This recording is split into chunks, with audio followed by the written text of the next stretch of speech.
This is CBC Here and Now.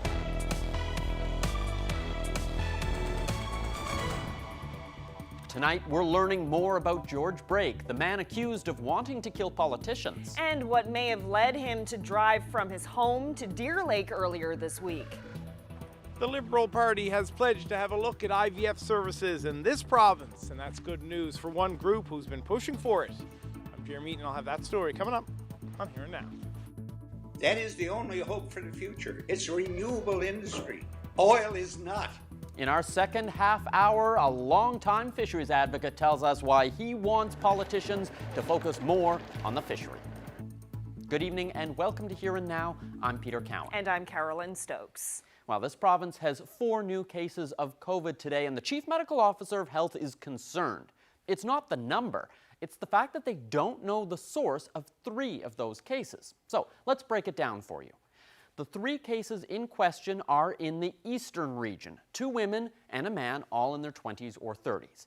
Now, they are connected to a case from yesterday that also had an unknown source. And because that source hasn't been identified, public health is looking backwards, trying to connect it with either a previous case or a traveler.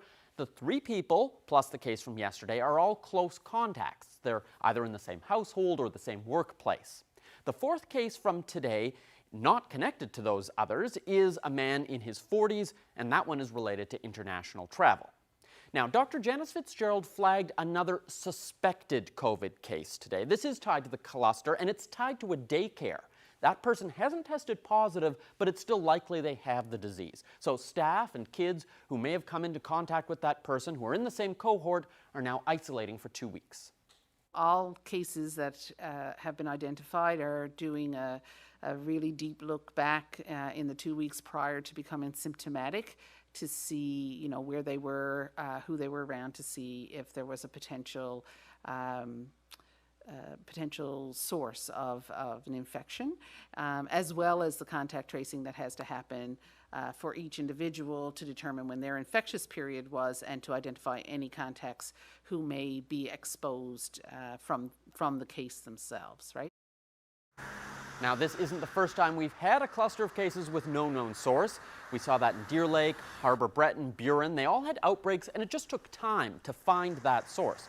Dr. Fitzgerald says the concern here is not the 4 cases they know about and the 90 people that are now isolated. It's what about the sources of those cases? Where did it come from? And the fact that there could be more people out there with COVID and they don't know it. Anytime we have non-epidemic cases, we're always worried because it can be that indicator, it can be the canary in the coal mine, right? Of water community spread, which we want to, if it is there, we need to find it, obviously. So that's why we're putting so much effort in at this point to try to find that source. So is it time to tighten restrictions? Not yet, says Dr. Fitzgerald. They're going to see what they can find in the next few days, but if they do find widespread community transmission, that would likely lead to tighter measures, things like gathering sizes, for example. She also made a plea today with anyone who has even mild symptoms should call 811 and get tested, even if they think it's unlikely that they have COVID. She says if you're not feeling well, avoid other people, even if your test is negative. She says she's pretty sure the 4 people in this cluster weren't expecting to test positive either.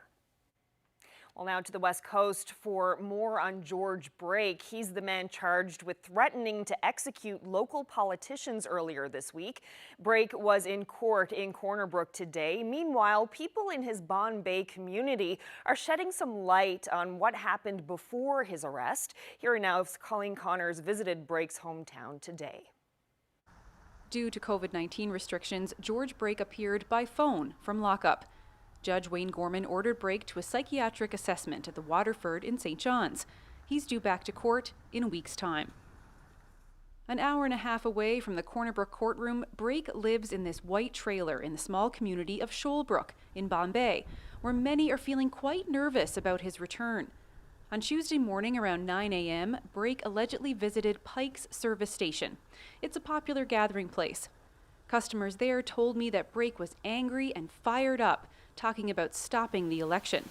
People in the community tell me that Brake was first headed to the town hall in Shoalbrook, but the office was closed. Now staff are nervous to return to the office. After he left here, someone called police to say Brake was heading to Deer Lake. That's where the Mounties arrested him. Police discovered 36 knives in his truck on Tuesday, and after officers stopped him, the RCMP say he threatened to execute local politicians. On Wednesday, after a search of his trailer, police found an unlicensed rifle and shotgun that weren't properly stored. Brake now faces 2 additional charges. According to residents who've known him most of their life, Brake worked in construction, building houses. They told CBC he has worked and lived in Alberta, but recently moved back to Shoalbrook. He has another court appearance in a week's time. Colleen Connors, CBC News, Corner Brook.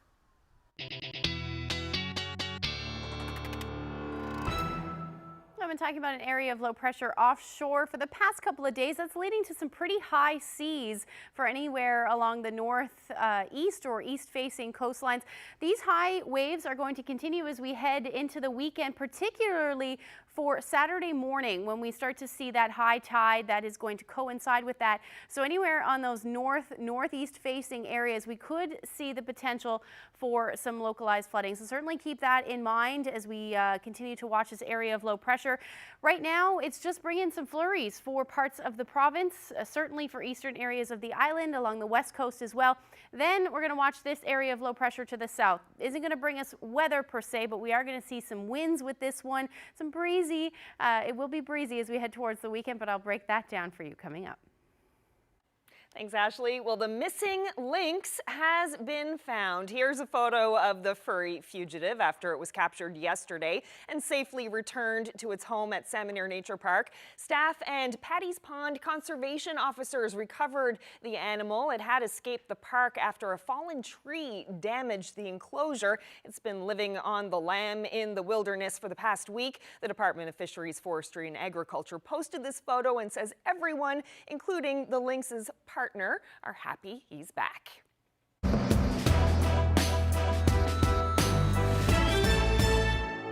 Well, just a day after Here and Now spoke with the founder of Faces of Fertility, a group that wants better access to fertility services, the Liberals have made that issue part of its platform.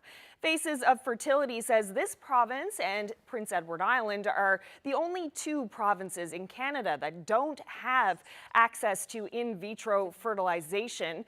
PEI, however, offers financial support for travel to other provinces. Now, in a release this morning, Andrew Furey says IVF treatment comes at a great expense to many. He says his government is working with stakeholders to increase access to fertility treatments and enable services in the province. Now, does that mean there could one day be an IVF clinic here? That's not clear. Furey says for the time being, his government aims to ease the financial burden on those traveling out of province for treatment. It's also looking at ways of making relevant medications for IVF more affordable. This is a service that's been available in almost all other provinces across the country, with the exception of Newfoundland and Labrador and Prince Edward Island. And we also recognize that there's a demographic crisis. We have some of the lowest fertility rates in the entire country. And this is one tool that we can use to help combat that. We want to make Newfoundland and Labrador a place where we can grow families. And this is one way that we can do that. So what about the families most affected by infertility? What do they make of today's promise from the Liberals? And what hurdles, financial and otherwise, do they face on the journey to parenthood? Here Now's Jeremy Eaton has that perspective. Nancy Corcoran and her family are all smiles now, but this picture took a long time and tens of thousands of dollars. Corcoran made 3 trips to Halifax for IVF treatment. Around $50,000 later, still no pregnancy. While the news today is met with open arms, she says it's just a baby step. Don't get me wrong, we're very thankful for it. It's great that it's finally becoming part of the conversation. It's great that people are finally shedding light on the topic, but we've heard those promises before. In the past week, a social media push for change. In the midst of a winter election, it's an issue candidates are warming up to. I'm just really glad that that's something that we've been trying is working, because so many people before me have fought for this and no one's listened. So now with the joint effort of all of Facebook, hopefully something will happen. Today, the Liberals announced it would be reviewing funding opportunities and looking to enable IVF services in this province. But groups pushing for this aren't getting their hopes up. But we've been promised this before and nothing has happened. So until, they reach out to the doctors and are willing to sit down and talk to the doctors who know exactly what we need, then I can't get too excited. Corcoran now has 2 children. Still, she's fighting for others starting the IVF journey. Prince Edward Island and Newfoundland and Labrador are the only provinces without a clinic. Late last year, PEI announced funding for parents looking to avail of IVF, meaning parents in this province are now the only ones fenced out. We do not deserve any less than any other province in this country. And right now, that's what we're getting. We're getting subpar service because our government will not step up and allow us to have equal opportunity and equal procedures available to us. And they won't just stop at funding relief. They want the service offered here too. We don't want funding for travel. We don't want to have to travel. Do you know how hard it is to leave your entire support system, leave your house, leave your family, leave your job for a minimum of 3 weeks, go to another province, live out of a hotel while you're going through an invasive medical procedure? Because that's what it is. They say the solution is an easy one. It's simple. We need the private clinic, and we need them to step up and help make it happen. The group wants to sit down with all party leaders and doctors to make sure that all hands are swinging together to make this a reality. Jeremy Eaton, CBC News, St. John's. Now, other party leaders were also talking about IVF today. PC leader Ches Crosby says the treatment is one way to help families here have children. We have a declining population, the only province in the country that has that. So anything like IVF that helps create new residents of people that have families and help with the population issue, I would be in favor of. The NDP also reacted to calls for increased access to fertility services. Party leader Alison Coffin was asked about the availability of in vitro fertilization services in this province, and when she did ask about it, she was told it was very expensive. I do believe that the minister had said that they're concentrated in Toronto for a particular reason. So I would argue that maybe if it's not economically feasible to have the services here, then we need to make it very accessible, getting the folks who are here to those services that will help them have children. Now, the NDP also released its plan to make home energy heating more affordable for some Newfoundlanders and Labradorians. Party leader Alison Coffin says there should be a home heating energy rebate for people who make less than $40,000 a year. Seniors, single parents, and students should not be left out in the cold by governments who don't provide them with the help they need to manage their costs. We are proposing a home heating rebate program to help people who are struggling with mounting expenses. We would provide more than 70,000 families in our province with a rebate of up to $250 towards their home heating bill. Residents in coastal Labrador would be eligible for up to $500. The Progressive Conservative campaign released some more details on a plan for the oil and gas industry. PC leader Ches Crosby stopped in Grand Falls, Windsor this morning, and that's where he told Here and Now's Garrett Barry he'd be willing to take some dramatic negotiating steps to get concessions from the federal government. It's no surprise. This man has been promising to take the fight to Ottawa for years, but the language now is eyebrow-raising. And if Mr. Trudeau wants a failed province on his hands, all he has to do is continue down the road he's on now. He's calling for a new relationship with the federal government, and to get it, he is willing to put almost everything on the line. It sounds like an awfully big threat, though, to go to a negotiating table and say, unless you help us with the offshore, we're not going to be able to meet payroll. Look, I don't describe it as a threat. It's reality. They have to prevent us from failing to meet payroll. The damage to the rest of the Canadian economy and the ability of other provinces to raise money would be too great if they didn't do that. So I'm just spelling out reality here. We asked him if this is a game of chicken. What happens if they say, go ahead? Like, isn't there a huge chance that people like us can be damaged by this, can feel the hurt? Well, absolutely, but you know what, your choice is between receiving scraps from the table, begging for handouts, going to Ottawa on bended knee and pleading for help. That will not be my approach. I will not accept scraps. I will only accept a restructuring of the relationship with Ottawa. There's more to the plan than that. He's promising studies and to act as a broker in a sale of come-by-chance.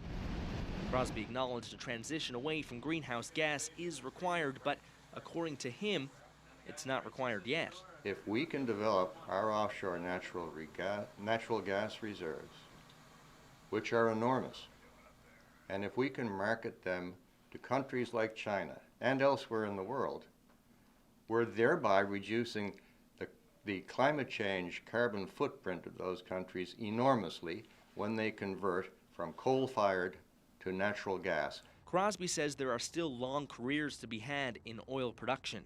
But in December, the United Nations said coal, oil, and gas production plans have to be cut in half by 2030 if the world is to curb climate change. Garrett Berry, CBC News, Grand Falls, Windsor.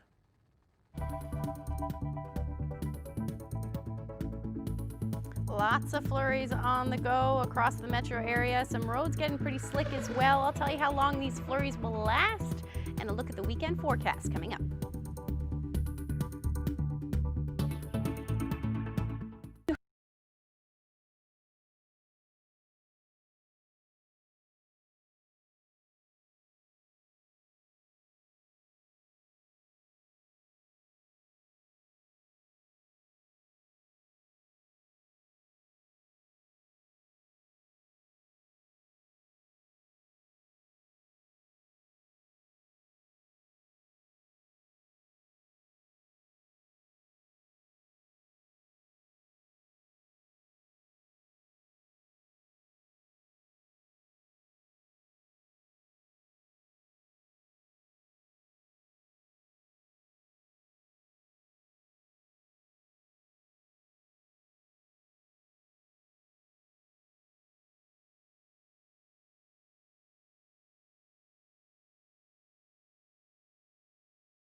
This weather forecast is brought to you by Newfoundland and Labrador Tourism. Somewhere out there is a winter with your name on it. Find it now at stayhomeyear.ca.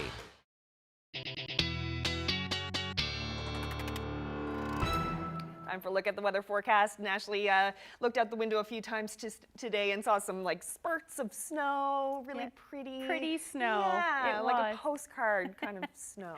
That and some sunshine peeking out this afternoon. It was very lovely for most of the day. Temperatures a little cool though, and we're currently sitting at about -5 here in St. John's, -6 in Gander. Similar temperature through Corner Brook, Stephenville, you're sitting at -5. And then we've got temperatures in the minus double digits. Again, for Lab City, you're sitting at -19. Factor in that wind chill, feeling more like -26. And the minus double digits for most of the island. And that will generally continue as we head through the overnight tonight. Taking a look at the satellite and radar, we can see some flurry activity along the west coast. And then lots of flurry activity for the Avalon right now. There's a look at that.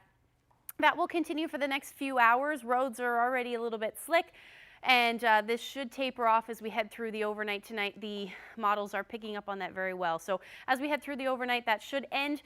Same thing pretty much across the board with partly to mostly cloudy skies as we head through the overnight, with the potential for flurries continuing scattered, but continuing along the west coast. Same thing for coastal Labrador. Otherwise, like I said, fairly lovely evening with these clear skies though, and relatively calm winds. Temperatures are going to dip overnight, certainly into those low-lying areas. -14 tonight in Grand Falls, Windsor, and then we're looking at temperatures into the minus single digits elsewhere. Winds easing on the west coast, and then out of the west-northwest about 10 to 15 kilometers per hour, or rather 15 to 20 kilometers per hour for areas in the west. Coastal Labrador is still looking at some breezy conditions, northwesterly winds 30 to 50 kilometers per hour. Combine that with some flurries tonight and a temperature near -8 near Cartwright. You're going to see a little bit of a wind chill overnight. Temperatures dipping again into the -20s for Lab City, down to -26. And you can expect wind chills there into the -30s. Looking at tomorrow's forecast, pretty nice to start the day anyway. We're going to see plenty of sunshine to start. And then the clouds will be on the increase as we head through the day today. Again, that area of low pressure just moving a little bit closer, going to bring in some of that cloud cover and the potential for flurries as the day goes on as well. Anywhere the north, central, and eastern areas of the island into the afternoon and evening hours. And then for Labrador, you're going to see clouds on the increase as well, with some light snow through the day. And then that'll spread towards central Labrador as we head into the afternoon, and eventually towards Lab West as we head into Saturday. Taking a look at the forecast, temperatures tomorrow pretty similar to what we saw today, around -2 or -3, with those winds staying breezy out of the northeast, 30 to 50 kilometers per hour, again with some of those high surf continuing as well. As we head towards central, that potential for flurries will move in through the day. Again, temperatures around -2 to -4. South coast looks beautiful, another sunny day. Same thing for southwestern areas of Newfoundland, and then you're looking at northwesterlies anywhere from 15 to 20 kilometers per hour. That potential for flurries will move in for the northern peninsula, and your temperatures will be into the -single digits. Same thing for coastal Labrador, with those breezy conditions continuing. And then some periods of light snow for Makkovik. Same thing for Nain late day.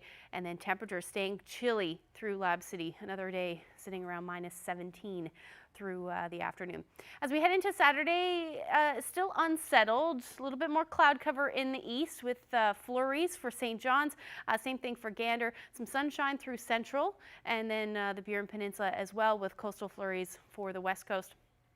Hovering again well above where we should be sitting this time of year for southeastern portions of Labrador. Cartwright 0 degrees, -5 in Nain, and then staying into those minus double digits for Lab City. Same thing on on Sunday rather, with some sunshine, and then a lot more cloud cover expected on Sunday with some light snow for some areas. Burin Peninsula looking like we could see things change over to or mix with some rain into the afternoon on Sunday, as your temperature hovers around 2 degrees, and then flurry activity expected for southwestern portions of the island as well. As we head into the beginning of next week, we're going to stay below 0 for Monday and Tuesday, and then it looks like Wednesday, at least Tuesday night, some snow will move in, and then Wednesday temperatures bump up above 0 and we could see some rain with that one. So certainly our next weather maker will be into the middle of next week. Before we get there, though, for central Newfoundland, -2 by Monday, plenty of sunshine. The potential for flurries late day Tuesday night or light snow at this point. And then for western Newfoundland, you're looking at sunshine. The flurry activity will probably move in towards the early morning hours on Wednesday. And then for central Labrador, flurries to end the weekend, then plenty of sunshine both Monday and Tuesday. Overnight lows will dip and flirt with the -20s again Monday night into Tuesday night, and then same thing for Lab West, plenty of sunshine and temperatures in the teens. Wanted to share this photo. Look at the snow sculptures in Gander. Wanda and Derek did these. I thought they were really lovely. Wanted to share them with you. Thank you so much for sharing that with us. And if you have any weather photos, send them to nlphotos@cbc.ca.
Well, if you've been wondering how your views compare to the political parties in this election, there's a new tool that can help with that. It's called Vote Compass. Clifton Vander Linden is a professor with McMaster University and also runs Vox Pop Labs. It created the tools in partnership with CBC. Thanks for joining us. Thanks so much for having me. So how exactly does this tool work? So think of it as a team of political scientists that's going out and doing the research on the party promises for you. So Vote Compass is a tool that is filled with all of this research, but is set up in a way that's easy for you to navigate. Basically, you go to the application at votecompass.cbc.ca/nl.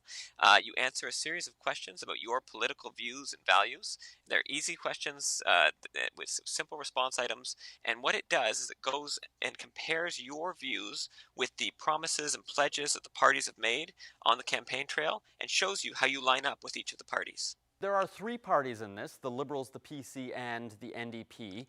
Not included in this was the NL Alliance, even though they are an official party in this province. Why weren't they included in this Vote Compass? So consistent with the inclusion criteria for Vote Compass that we've applied across Canada and in other countries around the world, we have three criteria for inclusion in the tool. One is that you're registered with the the jurisdiction's election commission, which certainly is the case for the NL Alliance. The other is that you run a full slate of candidates. It's a criterion that the NL Alliance doesn't meet, unfortunately, in this case. But the third is the most important one for us. So Vote Compass is a data-based tool. It relies on data about the parties in order to make the calibrations that it makes. That requires us to have information and data on all of the various policy areas that are included in the Vote Compass tool. And so in order to do that, a party has to have a fully developed, comprehensive platform that we can use to calibrate them in the Vote Compass tool. The NL Alliance, like many other parties that we'd like to include, but unfortunately can't for that reason, does not have a comprehensive policy platform that we can use to calibrate them. Now, in the survey, people are giving some pretty personal information about their preferences and some of their demographic information. How is that information going to be used after people submit it? So the idea of Vote Compass as a democratic participation tool is twofold. One is it's an easy to use application that lets people state their views on a range of policy issues and get a better understanding of how that stacks them up against the political parties. But the other part of it is because people are sharing their views, we want to faithfully and reflect those views to the powers that be. So we can take the responses that come into Vote Compass, which we de-identify, so we make them anonymous, and then we analyze the viewpoints that people hold, and we share that information again at an anonymized aggregate level with the CBC in order to do media stories on how opinion is shaping up on a variety of issues that might not normally be covered in an election campaign, but is an important reflection of where the public stands on a whole range of important issues, so that whoever the government of the day is, it's an opportunity for the public to have a sounding board on the important issues that will have to be settled and governed on in the future. So as we start seeing some of these results coming in, what are you going to be looking for in that data? So I'll be really interested personally to see where the views of the public differ from the positions of the parties, particularly where parties differ from their voters or from their partisans. Is it that parties have a real keen sense of where the public stands on all the different issues that are relevant in this campaign, or are there areas where there's quite a gap between what the parties are promising and where the public stands? I'm always interested in that divide. Well, interesting. I'm looking forward to seeing some of that data as it comes in as well. Thanks so much for telling us about this tool today. Thanks for having me, Peter. Well, now to some national news. Drug maker Pfizer has confirmed its facility that makes the COVID-19 vaccine is up and running again. The plant in Belgium had been shut down so it could be upgraded for increased production. That delayed deliveries, and today Canadian officials explained the new delivery schedule for this country. We continue to expect 4 million doses by the end of March. I'd like to point out again that, and I've said this before, this is a bump in the road, not insignificant, but we have to look at the long game. And we do have plans to scale up significantly in the following months. And the vaccines, as you see by what I briefed, will start showing up in greater numbers as early as 15 February. Canada is now scheduled to receive 149,000 doses of the Pfizer vaccine over the next 2 weeks. 335,000 doses are supposed to arrive the week of February 15th. That's 9% less than Pfizer had originally promised. Today, a Manitoba judge reserved her decision in Peter Nygaard's bail hearing. She says she needs more time to think about the decision.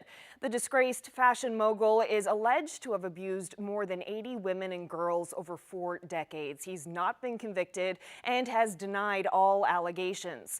Fifth Estate and a new CBC podcast, Evil by Design, are revealing candid footage of Nygaard's private life along with exclusive interviews. Now, we're going to share some of that with you now, but first a warning, some of the details are disturbing, possibly triggering, and not suitable for young ears. For some perspective, a woman we met there was in grade 9 when she met Peter Nygaard. She was at the mall. He has a store at the mall. He happened to be at the mall that day in his store. He approached her. He said, "Would you like to be a model for me?" She was young, she was from an impoverished background in the Bahamas. This sounded like an incredible opportunity. Here's this wealthy man who runs this fashion empire saying he wants her to model for him. So he invites her to his home. She goes to his home, and that's where she's assaulted. So we spoke to a number of women who told the same kind of story in the Bahamas. One of them, she goes by Jane Doe number 3. She's in the lawsuit. She's one of the women suing Peter Nygaard. And one night she was there at Nygaard Key for one of these parties, and she was offered a glass of wine. She says she drank a little bit of it, and then she tells us what happens next to her. He told me to sit onto the bed. He was pulling on my hand and stuff, and I felt so uncomfortable. I was confused. My head started spinning. I felt like I wanted to throw up. He started pushing on me, and I started saying, "Stop, stop." Everything was just spinning and rotating. He started pulling down on my sweatpants, and he penetrated me. It starts when he sort of rises to power and fame in Winnipeg in the fashion industry, how he took that and leveraged that into his life in the Bahamas, how he built this incredible estate in the Bahamas, and the kinds of tactics he used to hide what he's accused of now, how he ingratiated himself with the political elite in the Bahamas, how his staff members say they were paying police officers to keep things quiet. We cover all that in the podcast from beginning to end, including some allegations in Winnipeg from some time ago, where he probably could have been stopped, but wasn't. Well, the Fifth Estate's full investigation, Peter Nygaard, The Secret Videos, airs tonight on CBC television at 9:30 Island time. You can also listen to the new podcast, Peter Nygaard, Evil by Design, available now on the CBC Listen app.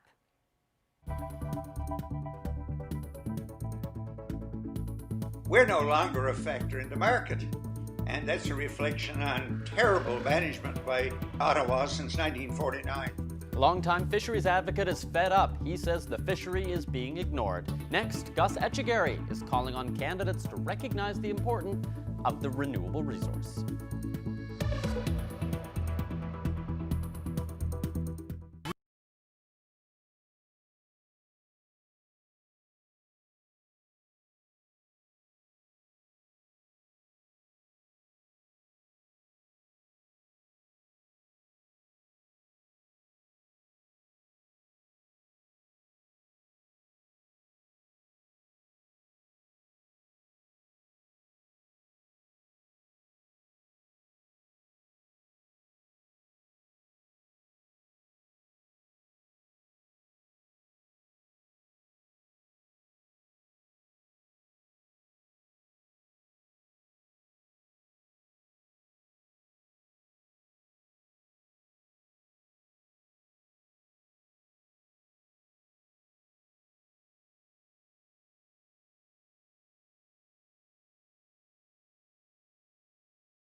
What are the burning issues for you during this election? Is it healthcare, environmental concerns? How about the fishery? Where does that land on your list of priorities? Yeah, Gus Etchegary is fed up with what he sees as a lack of attention paid to the industry.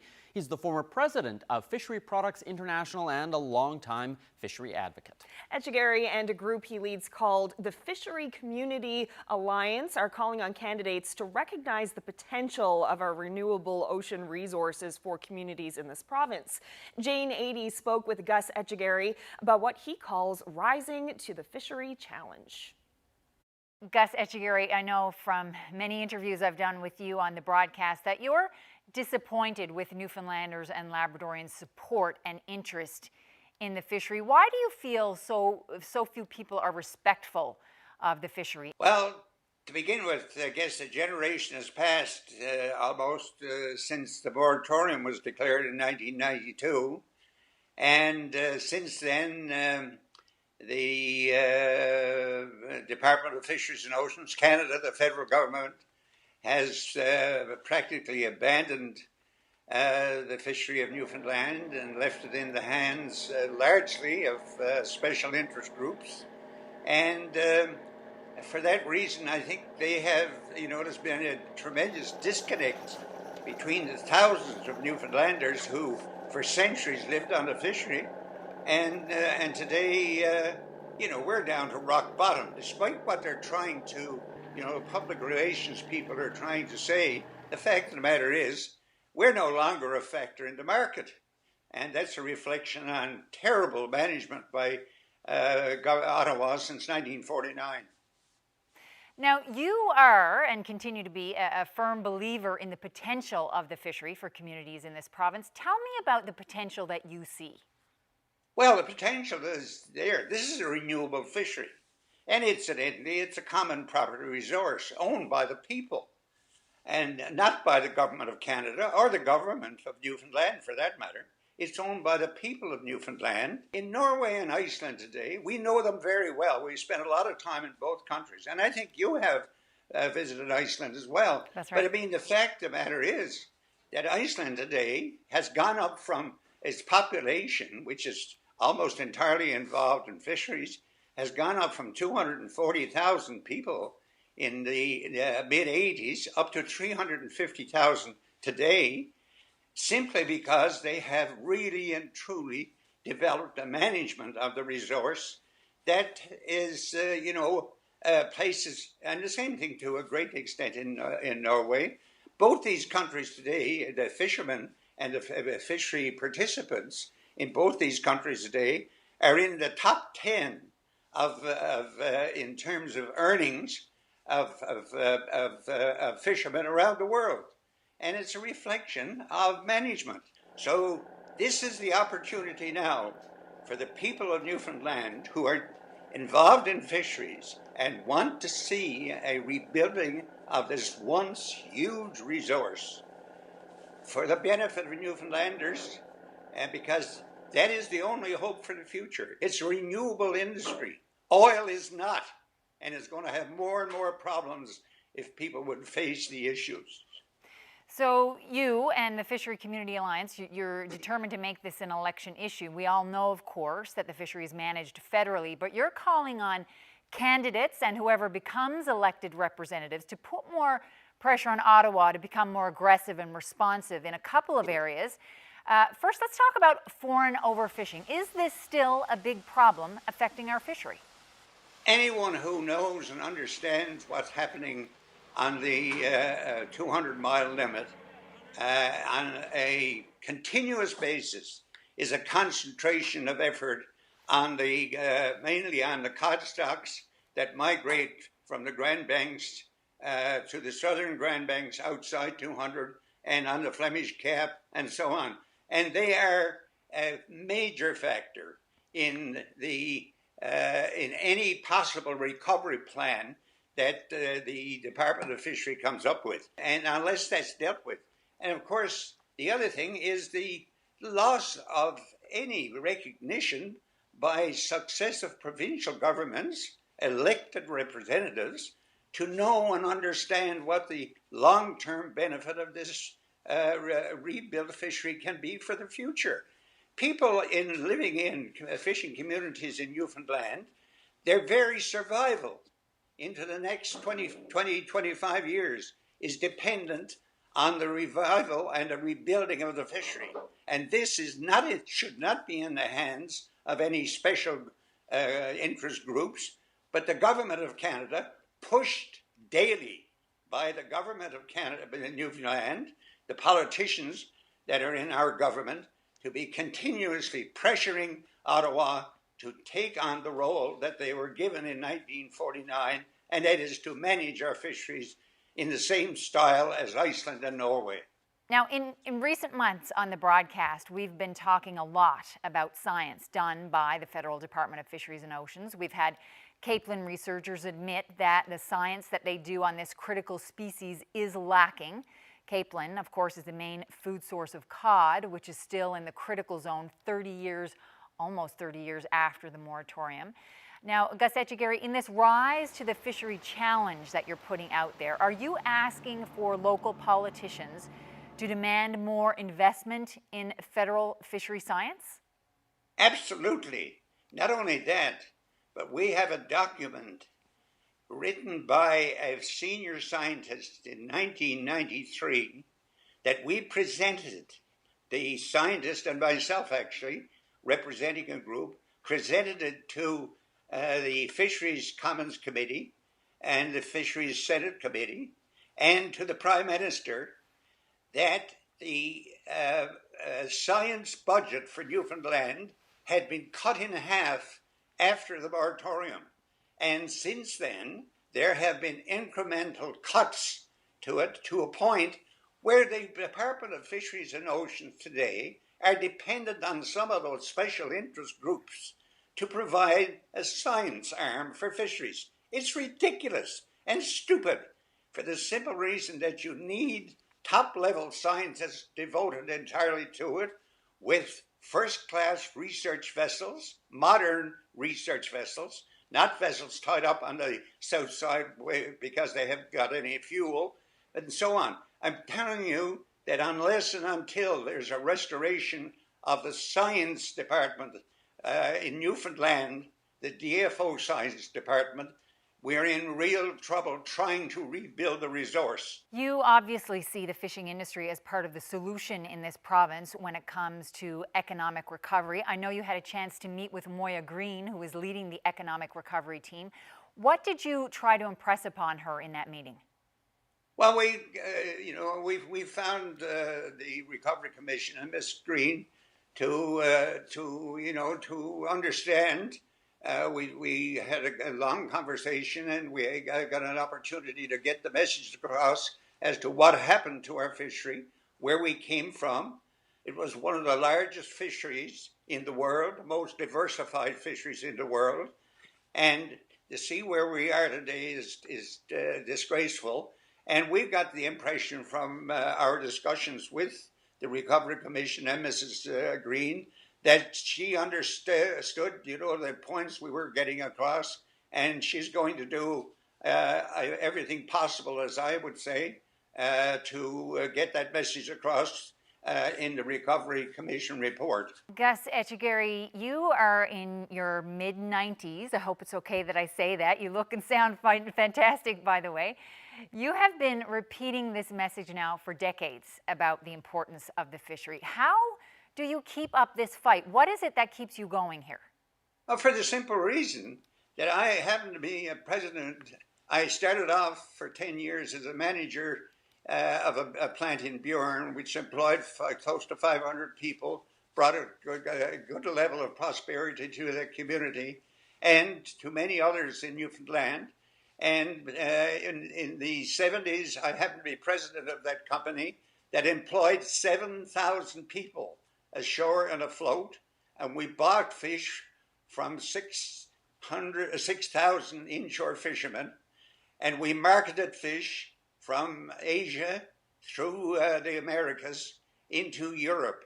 And I know, and so do many of my friends know, what the real value of our fishery was and what it means to this province. So I'm plus 60, yes, but I'm going to keep at this as long as I possibly can.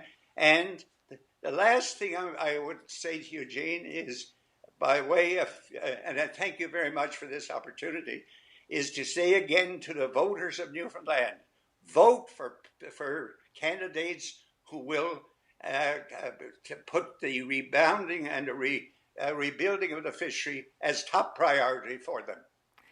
Gus Etchegary, always interesting to speak with you. Appreciate your time today. Thank you. Thank you very much.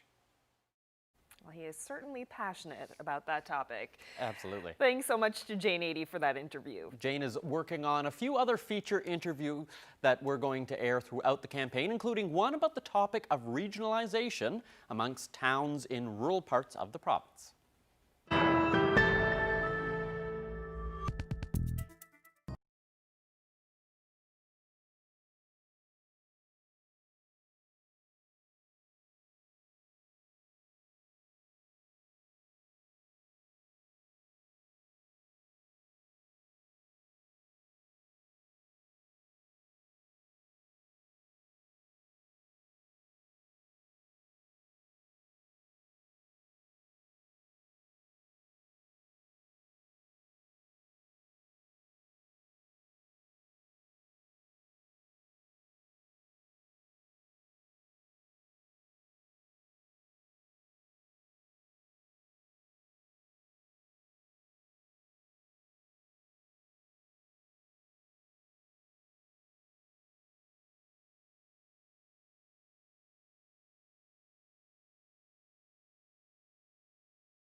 Welcome back to Here and Now. We might not be going out as much these days, but it seems many are still searching for something to wear, with a bit of nostalgia to boot. A Nova Scotia entrepreneur is sharing his love of lids.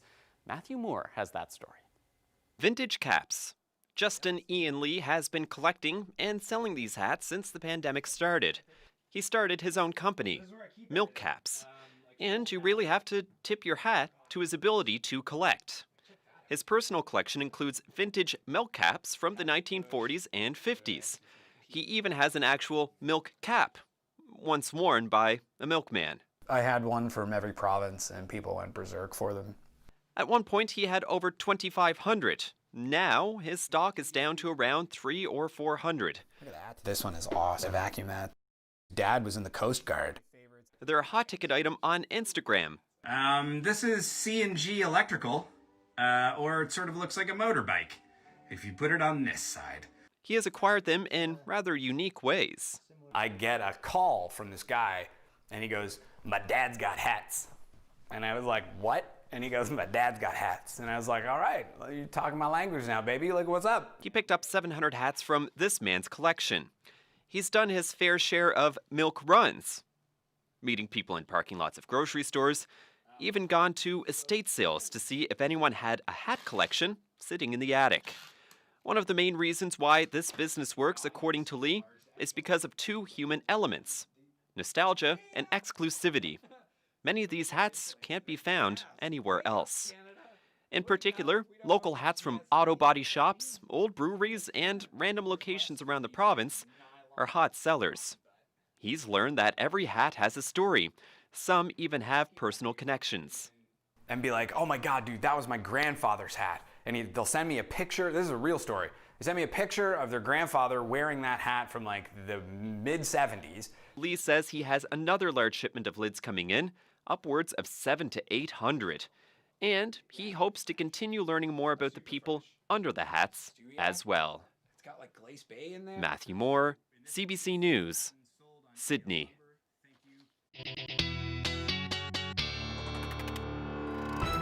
I loved how enthusiastic he was about all the hats. Quite the collection there. Yeah, I even saw a Niagara Falls hat in there, which was kind of cool. Your home. Very close. Very yeah, close, yeah, yes. very close.